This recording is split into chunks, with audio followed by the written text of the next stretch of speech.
Hello. రే బామర్ది, ఆ number ని ట్రాక్ చేశాం. సూపర్. చివరి లొకేషన్ ఎక్కడ కనిపెట్టారా?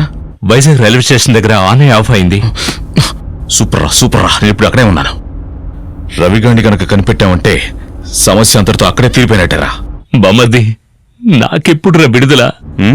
నా ఫోన్ తీసుకువెళ్లి మధు వేలు చప్పరించే వీడియో అందరూ చూపించావుగా, అనుభవించరా. రే, అది ఎప్పుడో జరిగిందిరా. లూసులాగా ఇప్పుడు మాట్లాడుతున్నావు? రే, నాకిప్పుడే గుర్తొచ్చిందిరా. చాలా ఓవర్ రా. రే, ఒక్క నిమిషం ఉండు. బ్లౌజ్ లో రేయ్ శవాన్ని వదిలిపెట్టరా. తన బ్లౌజ్ ఎందుకు చూస్తున్నావు? రే, బుద్ధి లేకుండా మాట్లాడుకో. ఒక నిమిషం ఉండు.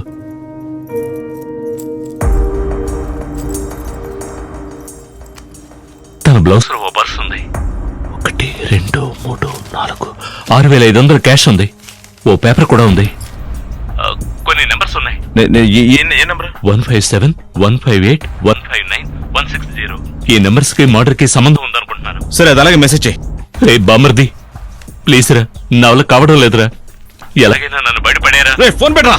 రే, శవం పక్కన కూర్చున్నాను, ఎగతాళిగా ఉందా?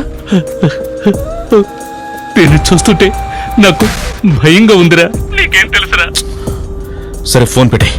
నేను వాళ్ళని బయటికి పంపించే మార్గం చూస్తాను. థ్యాంక్స్ బామర్ది. ఏంట్రా ఇటుపక్క సౌండ్ వస్తోంది? రమేష్ మామ. Hello Ramesh. Hello Ramanna, cylinder తీసుకున్నారనా? అది కాదు రమేష్, మేము మీ ఇంట్లోనే ఉన్నాం. మందు కొడుతున్నామని చెప్పరా? ఏంటన్నా ఇంకా సిలిండర్ తీసుకోలేదా? అది రమేష్, రెగ్యులేటర్ బాగా టైట్ గా ఉంది, అందుకే కాఫీ ఇక్కడే పెట్టుకున్నాం. ఆ విషయం నీకు చెప్దామని. సరే పర్వాలేదన్నా. నా ఫ్రెండ్ నందు అక్కడికి వస్తాడు, వాడు అక్కడే స్టే చేయబోతున్నాడు. మీరు తాళ మాత్రం వాడికి ఇచ్చేయండి, సరేనా? ఓకే, అలాగా అయితే నేను వెంటనే లాక్ చేస్తాను. మాయా బయలుదేరు, ఇంట్లోకి ఎవరు వస్తున్నారంట. అమ్మాయా అబ్బాయా? అదో ముఖ్యం, త్వరగా రాలే. చెప్పరా. హలో రే, నేను వాళ్ళకి ఫోన్ చేసి చెప్పానులే. నువ్వు బయట నుంచి లోపలికి వస్తున్నాడు, చిన్న యాక్టింగ్ చేసాయి. థ్యాంక్స్ బామర్ది. సరేలారా. ఒరే బామర్ది, ఒక్క నిమిషం. పర్సులో 6,500 నేను తీసుకోనా? రే, ఏం మాట్లాడుతున్నావు? ఏదో నాకుండే, ఫోన్ పెట్టావు. సారీ. నేనే మీ నాన్న చచ్చిపోయాడని బాధలో ఉన్నాను రా. నన్ను తొందరగా తాగమంటే ఎలాగా? హలో. ఏంట్రా లోపల నుంచి బయటకు లేదు, వస్తున్నావు? లోపల నుంచి రాలేదు, బయట నుంచే వచ్చాను. లేదు, నేను లోపల గడి పెట్టాను కదా. లేదు, తలుపు తెరిచావు.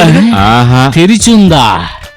ఏంట్రా మీ నాన్న దాని గడియ పెట్టాడు, దీని గడియ తెరిచాడు, ఏంటిది? హలో, నేను రమేష్ ఫ్రెండ్ నందుని.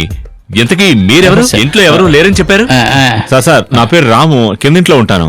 మా నాన్నగారు చనిపోయారు, కాఫీ పెట్టుకోవడం కోసం గ్యాస్ అయిపోయింది, అందుకే ఇక్కడికి వచ్చాం. చచ్చినోడికి ఎందుకు కాఫీ? లేదు, బతుకున్న వాళ్ళకే కాఫీ. పని అయిపోయిందిగా, వెళ్ళండి. ఏంట్రా వీడి పాటికి ఏదేదో వాగుతున్నాడు, మనం సమాధానం చెప్పాలా ఏమిటి? లోపల ఏసీ ఆనే ఉంది. అదేం లేదు బాబు, కాఫీ చాలా వేడిగా ఉంది కదా, అందుకని ఏసీ వేసి దాన్ని కూల్ చేస్తున్నా. కాఫీ చల్లార్చుకోవడానికి ఏసీనా? పక్కింట్లో ఓసీ ఏసీ అంటే వచ్చేదేనా? జాలీగా. ఏంటా స్మెల్? సార్ అదే బాడీ స్మెల్ సార్. నాన్నగారు చనిపోయారు కదా. బాడీ స్మెల్ ఎలా ఉండదు? ఏంట్రా శవం పక్కన పడుకున్నట్టుగా మాట్లాడుతున్నాడు వీడు. ఇది సరుకు స్మెల్. నేను మందు కొట్టా అనుకున్నావా? నేను కొట్టిన మందు మీద ఒట్టేసి చెబుతున్నాను, నేను మందు కొట్టలేదు. ఏంటి సార్? అది మా నాన్నగారు తాగిన మందు మీద ఒట్టు అంటున్నారు. బెళవయ్యా, ఒకరికి హెల్ప్ కోసం ఇల్లిస్తే ఎలాగైనా బిహేవ్ చేసేది. ఎంతైనా కిందేలు కదా, బుద్ధి అలాగే ఉంటుంది.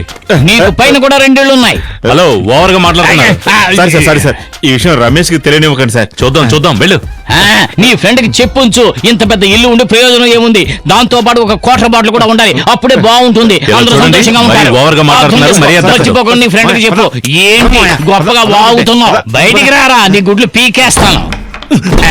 సారీ బాస్, కొంచెం ఊరగా మర్చిపోయింది.